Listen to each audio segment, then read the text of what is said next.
Hello दोस्तों, welcome to the Lotus Point. आज हम सीखेंगे कि जीएसटी की एनुअल रिटर्न जीएसटीआर 9 कैसे फाइल कर सकते हैं। आप बिना किसी सीए या टैक्स कंसल्टेंट की मदद लिए बिना आप इजीली अपनी रिटर्न्स 30 मिनट में फाइल कर सकते हैं। एवरी टैक्स पेयर को GSTR 1 and 3B every month file करना होता है। एनुअली आपको एक रिटर्न सबमिट करना रहता है जिसको जीएसटीआर 9 कहते हैं। जीएसटीआर 9 जिनका टर्नओवर 2 करोड़ के ऊपर है उनको कंपलसरी फाइल करना होता है। अदरवाइज आपका टर्नओवर 2 करोड़ के नीचे है तो आपको फाइल करना कंपलसरी नहीं है। अगर आपके रिटर्न्स में बहुत ज़्यादा डिस्क्रिपेंसी है, आपको लगता है कि रिटर्न्स में बहुत सारी गलतियां हो गई है, आपका टर्नओवर 2 सीआर नहीं है, फिर आप चाहें तो अपना एनुअल रिटर्न फाइल कर सकते हैं। अदरवाइज आपको कंपलसरी नहीं है। तो आइए हम जानते हैं कि हम इजीली तरीके से कैसे हम अपना एनुअल रिटर्न फाइल कर सकते हैं। सबसे पहले आपको services, returns and annual returns,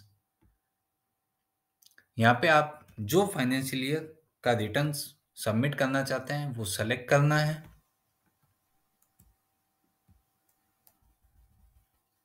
आपने अगर एक बार एनुअल रिटर्न फाइल कर दिया है तो आप उसको रिवाइज या रेक्टिफाई नहीं कर सकते। तो आपको बहुत ही सावधानी रखते हुए अपना जीएसटीआर 9 फाइल करना पड़ेगा।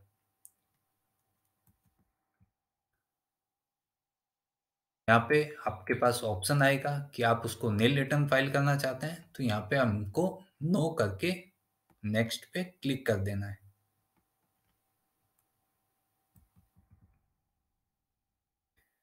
यहाँ पे हम जैसे ही जीएसटीआर 9 ओपन करते हैं तो हमारे पास ऑप्शंस आते हैं कि आप जीएसटीआर 1 जो आपने एवरी मंथ फाइल किया है उसका एक समरी यहाँ पे डैशबोर्ड पे मिल जाता है, जो आपके जीएसटीआर 9 फाइल करने में बहुत ज़्यादा आपकी हेल्प करेगा।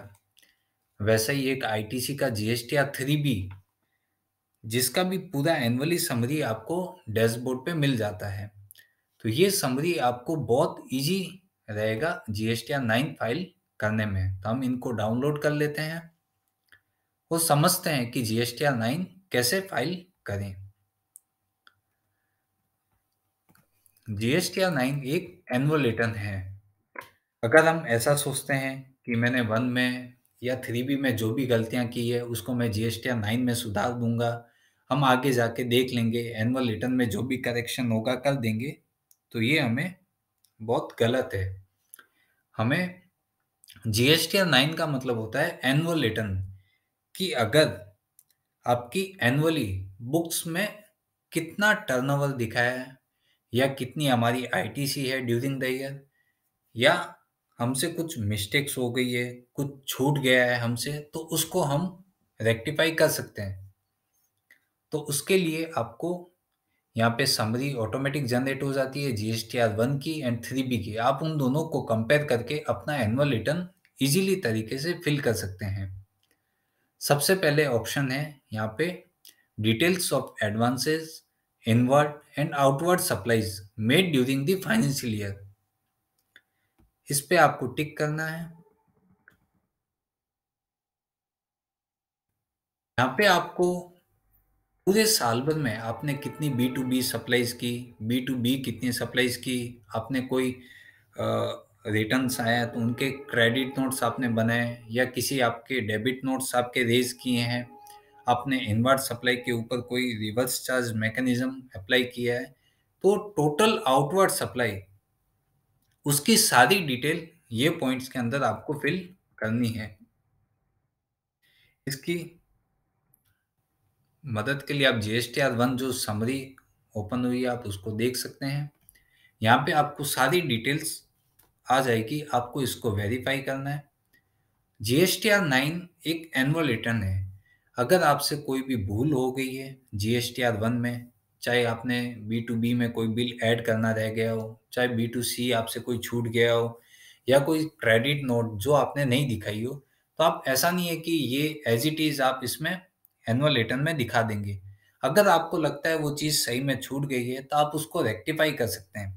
जीएसटी 9 एक एनुअल रिटर्न हो गया कि जिसमें आपने ब्रीफली समरी दिया है कि मेरा एनुअल टर्नओवर इतना है, as per books, as per audited data जो भी आपका है, उसमें से आप मैच कर सकते हैं।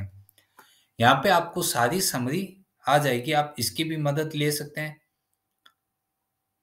बी टू बी मेरा सप्लाई कितना था पूरे साल भर में, उसके बाद बी टू सी कोई लार्ज इन्वॉइस है तो, उसके अलावा क्रेडिट नोट, डेबिट नोट्स अगर कुछ मैंने रेज किए हैं पूरे साल भर में, export invoice, B to C supply मेरी कितनी थी, नील रिलेटेड अगर कोई सप्लाई है तो ये सब एक समराइज आ जाता है। आप इसकी मदद से यहाँ पे डेटा सारा फिल कर सकते हैं।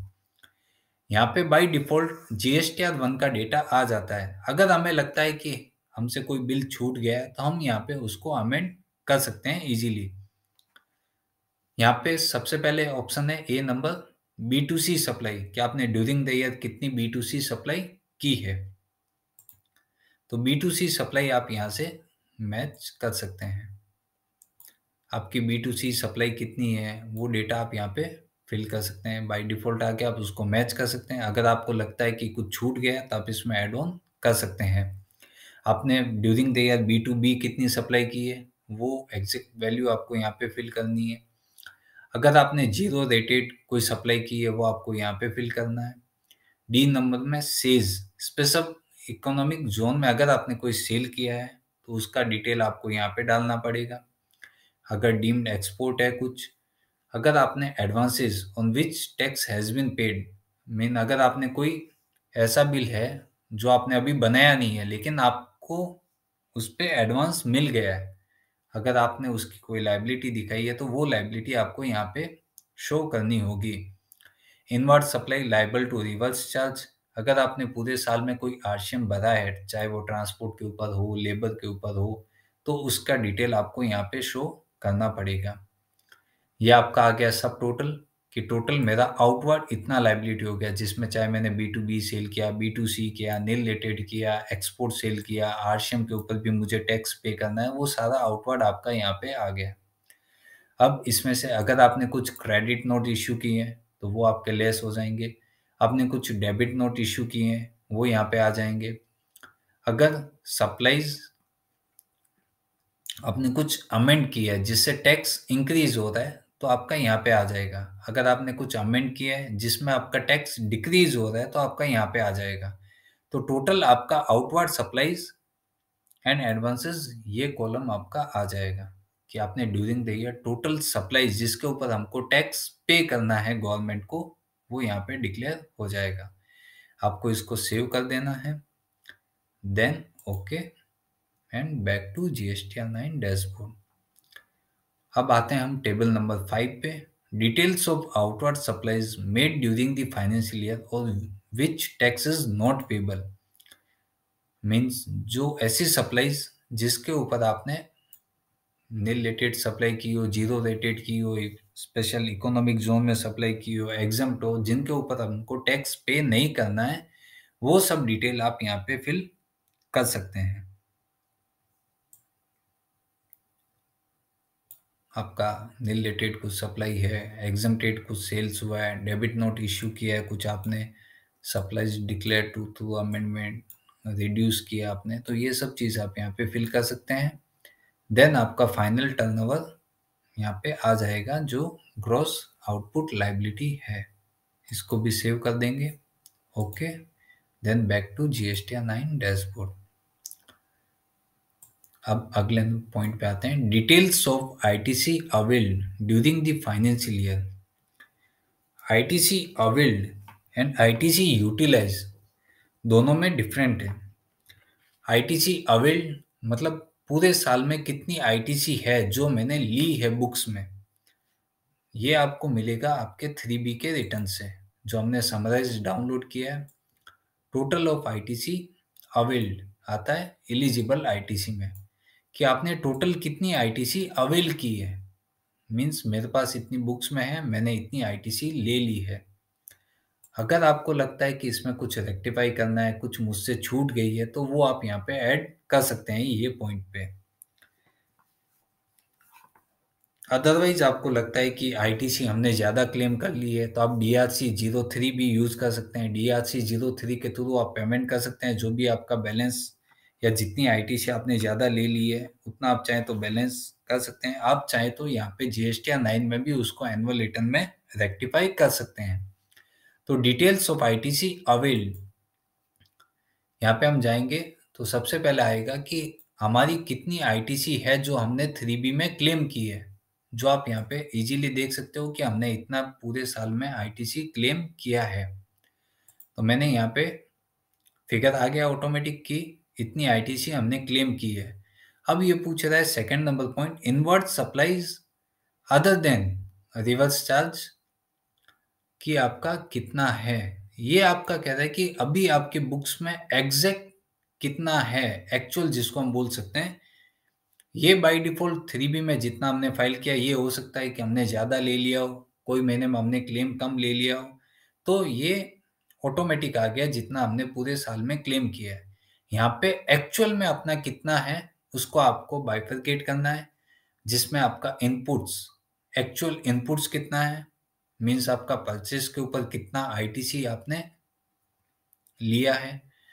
अगर आपने आईटीसी कुछ कैपिटल गुड्स जैसे फिक्स्ड एसेट्स कुछ आपने खरीदा हो, उसके ऊपर आपने कुछ आईजीएसटी, एसजीएसटी, सीजीएसटी जो भी आपने लिया हो, उसका डिटेल आपको यहाँ पे देना पड़ेगा। अगर आपने ड्यूरिंग द ईयर कुछ सर्विसेज ली है, चाहे वो सीए की हो, प्रोफेशनल हो, अकाउंटिंग हो, सॉफ्टवेयर रिलेटेड हो, आप कोई भी सर्विसेज हो, उसका आईटीसी आपको यहाँ पे बाइफरकेट करना पड़ेगा। यहाँ पे तीनों को आपको बाइफरकेट करना है कि एक्चुअल हमारी बुक्स ऑफ अकाउंट्स में कितनी है। Then inward supply receipt from unregistered person, अगर आपने कुछ इनवर्ट सप्लाई की है अनरजिस्टर्ड पर्सन से, जो आपको यहाँ पे फिल करना पड़ेगा, चाहे वो इनपुट गुड्स हो, कैपिटल गुड्स पे हो या इनपुट सर्विसेज पे हो। Invert supply receipt from registered person, अगर कुछ ऐसे भी है जो आपने रजिस्टर्ड पर्सन से लिया है, तो उसका भी डिटेल आपको यहाँ पे बाइफरकेट करना पड़ेगा। इंपोर्ट्स ऑफ गुड्स, अगर आपने सेज यूनिट से कुछ भी खरीदा है, तो उसका भी आपको डिटेल यहाँ पे फिल कर देना है कि इतना आईटीसी मेरा सेज यूनिट से आया है। इंपोर्ट ऑफ सर्विसेज, यहाँ पे आप दिखा सकते हैं इनपुट टैक्स क्रेडिट रिसीव्ड, अगर आपको कुछ हुआ है आईटीसी तो वो आप यहाँ पे फिल कर सकते हैं। अमाउंट ऑफ आईटीसी रीक्लेम्ड, ये एक नया ऑप्शन है, अमाउंट ऑफ आईटीसी रीक्लेम्ड। जैसे हम जीएसटी या 3B में जाते हैं कि यहाँ पे आपने आईटीसी रिवर्स कर दी है, तो रिवर्स अलग हो गया है, रीक्लेम्ड अलग हो गया है। सपोज जैसे जीएसटी 3B में बहुत सारे क्राइटेरिया होते हैं, जैसे आपने कोई वेंडर से माल खरीदा है, उसका आपने 180 डेज में पेमेंट नहीं किया है, तो एज पर रूल हमें उसका आईटीसी रिवर्स करना पड़ता है। तो जैसे हम जनरली आईटीसी रिवर्स करते हैं, तो उसको हम यहीं पे लेस करके दिखा देते हैं। लेकिन अगर हमने जो आईटीसी रिवर्स की है, उसको हम वापस से रीक्लेम करना चाहते हैं, तो उसका अमाउंट आपको यहाँ पे अलग से शो करना पड़ेगा कि इतना आईटीसी मैंने वापस से रीक्लेम किया है। आईटीसी आपने रिवर्स किया, वो आप यहाँ पे शो कर देंगे, जबकि आपने रीक्लेम वापस से किया तो उसको एज पर नॉर्म्स यहाँ पे आपको अलग से दिखाना पड़ेगा। अमाउंट ऑफ आईटीसी रीक्लेम, यहाँ पे आपका सब टोटल आ जाएगा। इन केस आपका कुछ डिफरेंस है, जैसे यहाँ पे टोटल आईटीसी हमने इतना क्लेम किया था 3B में, बट हमारा एक्चुअल में इतना है, तो एज पर हमने ज़्यादा क्लेम कर लिया 3B में, तो मुझे यहाँ पे रिवर्स कर देना होगा। यहाँ पे टोटल नेट आईटीसी आपकी अवेल आ जाएगी कि नेट आईटीसी आपकी इतनी है। हम इसको सेव कर देंगे, बाहर आ जाएंगे। 4 नंबर पॉइंट है details of ITC reverse and ineligible ITC for the financial year, कि अगर आपने पूरे साल में कोई भी आईटीसी रिवर्स की है, चाहे वो कोई रीजन हो, चाहे हमने कुछ रूल्स फॉलो नहीं किए हैं, जो आपने यहाँ पे दिखाया है, तो वो आपके सारे फिगर्स एज़ पर 37, 39, 42 या कुछ अदर रीज़न हो सकता है, तो उसको आप यहाँ पे रिवर्स कर सकते हैं। अगर आपने 3B में दिखाना भूल गए हैं, तो आप यहाँ पे उसको अपने रेक्टिफ़ाई कर सकते हैं, देन उसको सेव करके बाहर आ जाइए। नेक्स्ट पॉइंट है अदर आईटीसी रिलेटेड इंफॉर्मेशन। यहाँ पे हम आईटीसी में चाहे हमने पिछले हम जीएसटी रिटर्न में जो भी हमने गलती की है, हमने वहाँ पे चाहे कैरी फॉरवर्ड किया हो या हमने नेक्स्ट कुछ आईटीसी है वो लैप्स कर दी है, तो उसका डिटेल आप यहाँ पे दिखा सकते हैं कि जैसे एज पर 2A आपका कितना आईटीसी है और आपने एक्चुअल बुक्स ऑफ अकाउंट्स में कितना क्लेम किया है।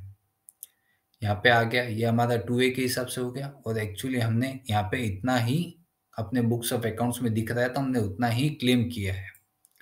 यहाँ पे ऑप्शन आ रहा है कि आईटीसी और invert supplies received during the financial year but avail in the next financial year. Means कि आपने सामने वाले सप्लायर ने आपका बिल रेज कर दिया है, हो सकता है गुड्स ट्रांसपोर्ट में हो या कुछ भी रीज़न हो सकता है कि आपने उसको आईटीसी को क्लेम नहीं किया है। आपने उसकी आईटीसी को 1 अप्रैल, 2 अप्रैल या अप्रैल मंथ में क्लेम किया है या कोई भी महीने में नेक्स्ट ईयर में क्लेम किया है। तो उसका डिटेल आपको यहाँ पे दिखाना पड़ेगा कि आईटीसी तो आपकी जनरेट हो गई है बट आपने उसको अवेल नेक्स्ट ईयर में किया है। तो यहाँ पे आपको उसका डिटेल दिखाना पड़ेगा कि मैंने इतनी आईटीसी नेक्स्ट ईयर के लिए अवेल की है।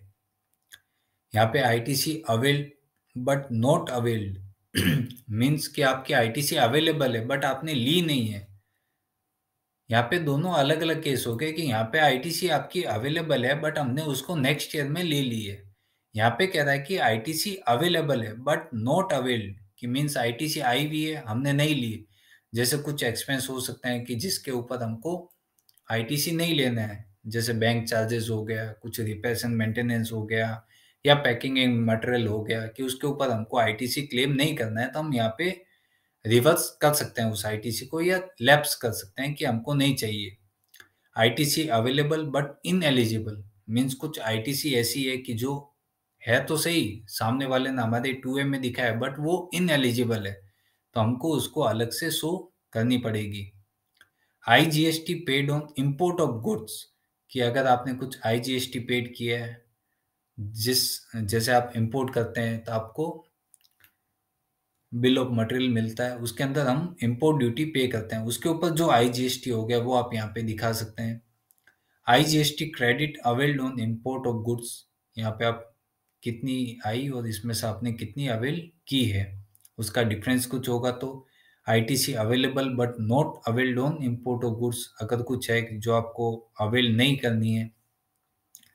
तो बेसिकली यहाँ पे जितना आपका 2A में एज पर 2A यहाँ पे आ जाएगा, कितना आपका आईटीसी है, आपके बुक्स में आपने कितना उसको क्लेम किया है, अगर कोई ऐसा आईटीसी जो आपसे छूट गया उसको या फिर आपने उसको नेक्स्ट ईयर में ही कंसिडर किया तो उसको आप दिखा सकते हैं कि इतना आईटीसी मैंने इसमें से नेक्स्ट ईयर कंसिडर किया है। यहाँ पे आप सेव कर देंगे। Okay, back.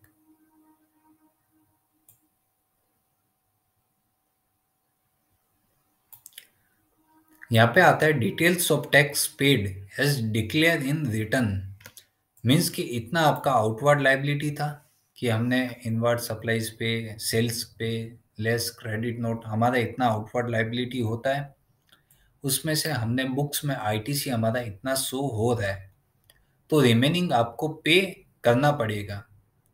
तो हमने यहाँ पे ऑप्शन किया, ये ऑटो फिल्ड है कि आपने ड्यूरिंग द ईयर कितना पे किया, सीजीएसटी में कितना किया, एसजीएसटी में कितना किया, अगर आपने ड्यूरिंग द ईयर कुछ लेट फीस भरी है, इंटरेस्ट भरा है, तो वो सब डिटेल यहाँ पे आ जाएगा। और जो पेड थ्रू आईटीसी है कि आपने ड्यूरिंग द ईयर इतना आईटीसी से एडजस्ट किया है, ये आपकी डिटेल यहाँ पे फिल हो गई है।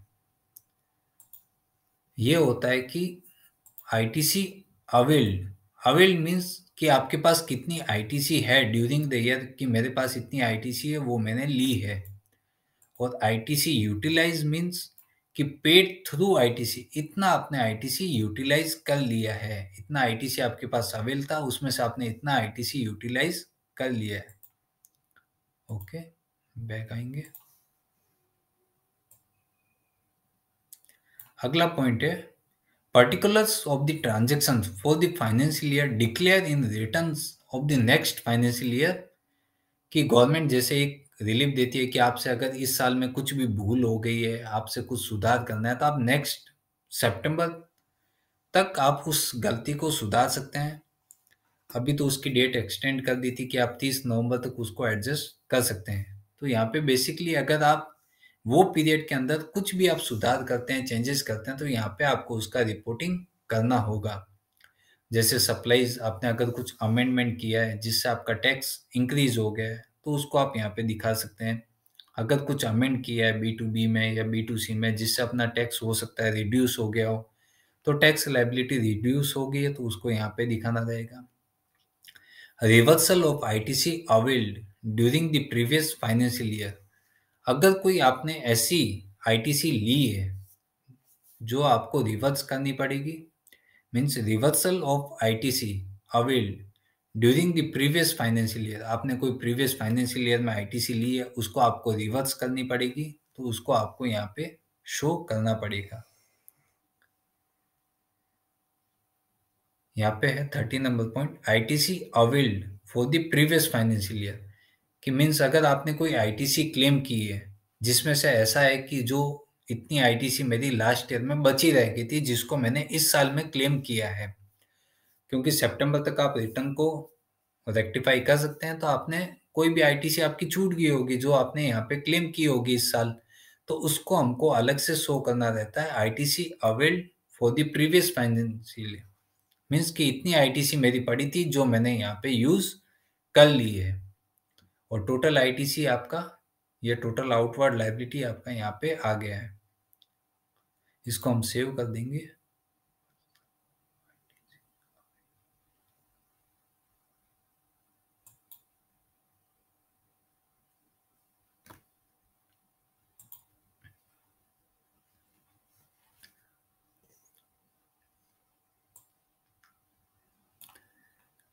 नेक्स्ट पॉइंट पाएंगे differential tax paid on account of declaration in table 10 और 11, अगर हमने इसके थ्रू कुछ भी अमेंड किया है जिससे हमारा लाइबिलिटीज रिड्यूस हुआ है या बढ़ा है, तो उसका डिटेल या कुछ डिफरेंस अमाउंट आ रहा है, तो उसका आप टैक्स यहाँ पे कर सकते हैं। अदरवाइज आप DRC 03 भी यूज कर सकते हैं कि अगर आपने कुछ ITC 2A से ज़्यादा क्लेम कर ली है या फिर आपका वहाँ पे कुछ टैक्स हमने ज़्यादा भरना था बट हमने कम पे किया है, तो आप DRC 03 के थ्रू भी आप कर सकते हैं। अदरवाइज आप चाहते हैं एनुअल रिटर्न 9 में उसको रेक्टिफाई करना, तो आप यहाँ पे उसको दिखा सकते हैं कि आपसे जो भी लाइबिलिटी छूट गई है तो आप उसका पे यहाँ से कर सकते हैं। इसको हम सेव कर देंगे back. 15 number point particulars of demands and refunds, means आपने पूरे साल भर में कोई रिफंड का एप्लीकेशन किया है, कोई आपका डिमांड निकला है, कुछ स्क्रूटिनी का नोटिस उसके सामने कुछ ऑफिसर ने आपका डिमांड निकाल दिया है, तो वो सब चीज़ आप यहाँ पे दिखा सकते हैं कि ड्यूरिंग द ईयर मैंने इतना रिफंड क्लेम किया है, रिफंड इतना सैंक्शन हुआ है या रिफंड रिजेक्ट हो गया है, रिफंड अभी भी पेंडिंग है, जो मेरा कैश बैलेंस में शो नहीं हो रहा है या उसको ऑलरेडी एडजस्ट कर दिया था, आप यहाँ पे वो सब चीज़ शो कर सकते हैं। इसको हम सेव कर देंगे। Okay, back.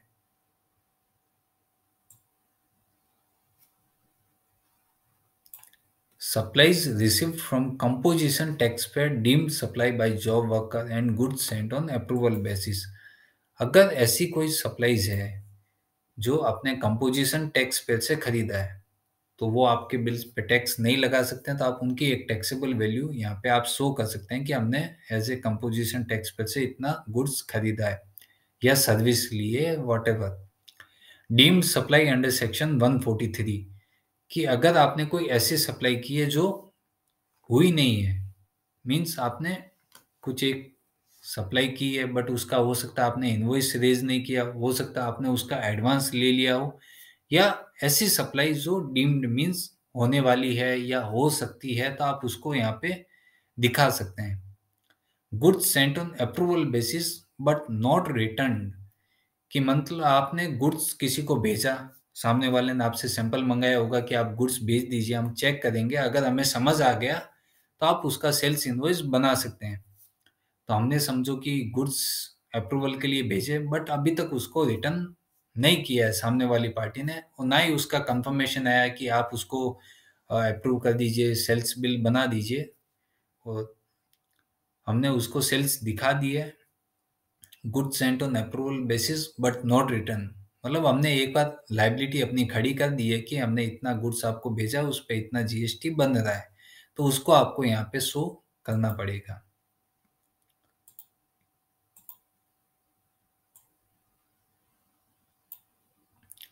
नेक्स्ट, अभी ये एचएसएन वाइज समरी कंपलसरी कर दिया है। अगर आपका टर्नओवर 2 सीआर से 5 सीआर के बीच में है, तो आप 4 डिजिट का एचएसएन कोड लगाकर ही आपको रिटर्न फाइल करना पड़ेगा। अगर आपका ग्रॉस टर्नओवर 5 सीआर के अबव है, तो आपको 6 टू 8 डिजिट के एचएसएन से ही आप अपना रिटर्न फाइल कर सकते हैं। तो यहाँ पे आपको मिनिमम एचएसएन वाइज आपको समरी देनी रहेगी, जिसमें आपने एचएसएन वाइज पर पर्टिकुलर कितना आपका नेट अमाउंट था, कितनी क्वांटिटी थी, यूक्यूसी कितना था, आपका आईजीएसटी, सीजीएसटी, एसजीएसटी, यहाँ पे एक्चुअल फिगर आपको देना रहेगा। आप यहाँ से कोई भी अपना एचएसएन सेलेक्ट कर सकते हैं।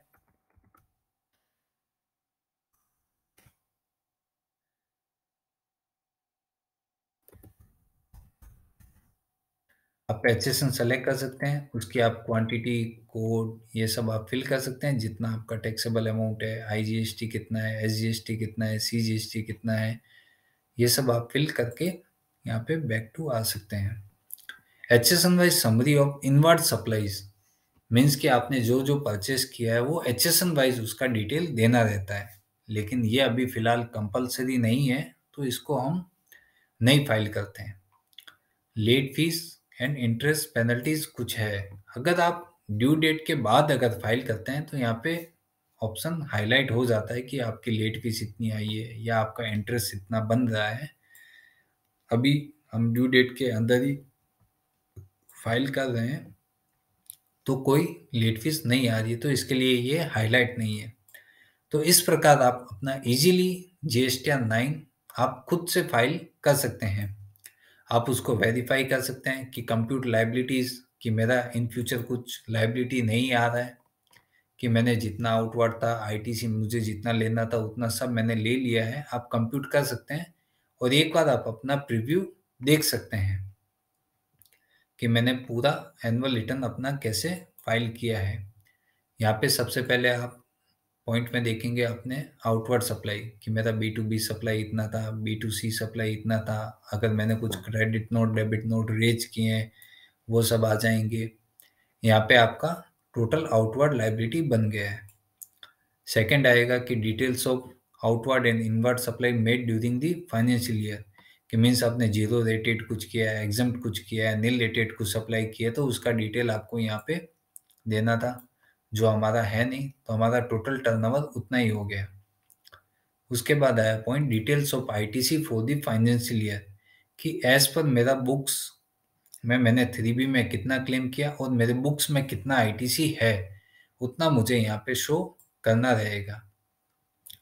उसमें चाहे तो आप अपना डिटेल दे सकते हैं कि कैपिटल गुड्स के ऊपर इतना आईटीसी था, सर्विसेज के ऊपर इतना था, इनपुट्स के ऊपर इतना था, तो आप उसको बाइफरकेट कर सकते हो। आरसीएम पे आपने कितना लाइबिलिटी पे किया है, सेज यूनिट में कितना है, आपने रिक्लेम्ड कितना किया है, तो यहाँ पे वो आप सब चीज़ दे सकते हैं।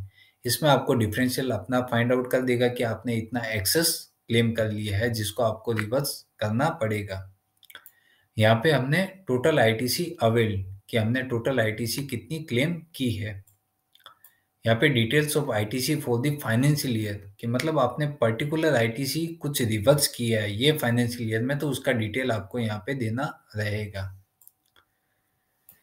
यहाँ पे आता है details of ITC for the financial year, कि मीन्स एज पर 2A में कितना था और आपने एक्चुअल लाइबिलिटी आपकी कितनी है। यहाँ पे हमने दिखाया ITC of inward supply, means कि ये मेरा आईटीसी था, बट हम ये नेक्स्ट ईयर में अवेल करने वाले हैं या हमने कर दी है नेक्स्ट ईयर तक, जो भी आपका स्पेसिफाइड टाइम लिमिट था हमने उसमें अवेल कर ली है। यहाँ पे आपका आ जाएगा कि हमने इतना डिफरेंशियल ज़्यादा क्लेम कर लिया है। यहाँ पे डिटेल्स ऑफ टैक्सेस पेड कि आपने ड्यूरिंग द ईयर कितना टैक्स पे किया है और कितना आईटीसी को आपने यूटिलाइज किया है, वो आपका यहाँ पे फिगर आ जाएगा। यहाँ पे particulars of transactions for the financial year declare in the returns of the next financial year till the specified period. Means आपने कोई ऐसी अमेंडमेंट की है जिससे आपका टैक्स आउटवर्ड लाइबिलिटी बढ़ गया हो या फिर आउटवर्ड लाइबिलिटी आपका डिक्रीज हो गया, वो आप यहाँ पे दिखा सकते हैं। Reversal of ITC availed during the previous financial year. अगर आपने कोई प्रीवियस फाइनेंशियल ईयर में कोई आईटीसी ले लिया, उसको आप रिवर्स करना चाहते हैं, तो आप यहाँ पे कर सकते हैं reversal of ITC availed during the previous financial year. आप यहाँ पे उसको लेस कर सकते हैं, ITC availed for the previous financial year. अगर कोई प्रीवियस फाइनेंशियल ईयर के वो उसको आपने इस साल में ले लिया, तो उसको आप यहाँ पे लेस कर सकते हैं या अलग से शो कर सकते हैं। यहाँ पे डिफरेंशियल टैक्स अगर आपका कुछ बन रहा है तो वो आपको पे करना रहेगा। अदर इन्फॉर्मेशन टोटल रिफंड आपने कुछ किया है, रिफंड अगर सैंक्शन नहीं हुआ है, कुछ रिजेक्ट हो गया है या पेंडिंग हो गया है या कैश लेजर में शो नहीं कर रहा है, तो आप ये सब चीज़ें यहाँ पे मेंशन कर सकते हैं। Supplies receive from composition tax pair कि अगर आपने कुछ खरीदा है उनसे डीम्ड सप्लाई अगर कुछ हुई है या गुड्स कुछ आपने अप्रूवल बेसिस पे भेजे हैं, तो उसका आप अलग से रिपोर्टिंग यहाँ पे कर सकते हैं। लेट फीस अगर हम लेट फाइल करते हैं तो यहाँ पे लेट फीस एप्लीकेबल हो जाती है। तो ये हम आसान तरीके में अपना रिटर्न ऐसे समझ सकते हैं।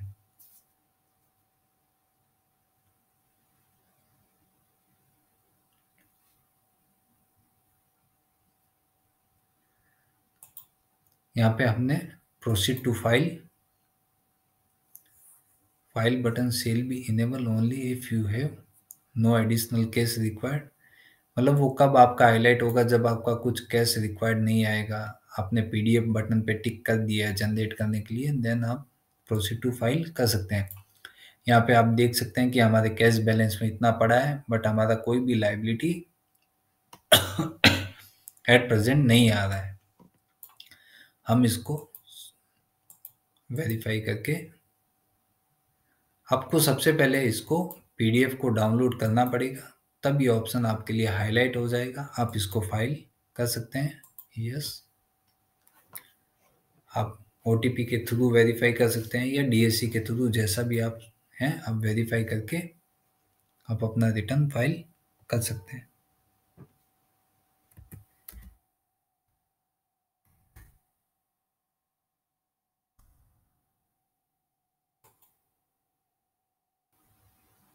जैसे ही रिटर्न सक्सेसफुली हो जाता है, आपको एक इंटीमेशन आ जाएगा, आपका जो भी मेल आईडी है उसमें कम्युनिकेशन आ जाएगा।